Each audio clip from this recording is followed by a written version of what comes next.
2-3 suuremat exiti sõnumit, siis see paneb inimestel rohkem silmad põlema ja liituma ja mõtlema selle teema peale.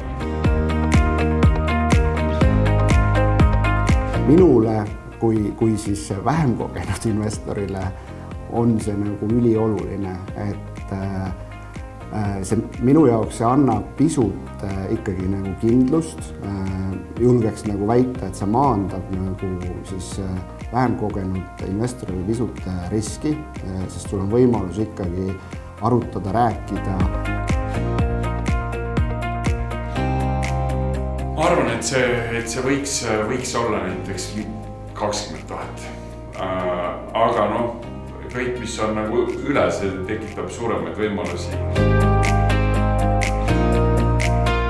Ta teeb minu meelest investorile üldiselt selle valiku nagu lihtsamaks juba algusest peale, et ehk siis sa ei pea võib-olla ise nii palju seda eeltööd tegema, et lihtsalt üleüldse otsida nagu startup ettevõtteid.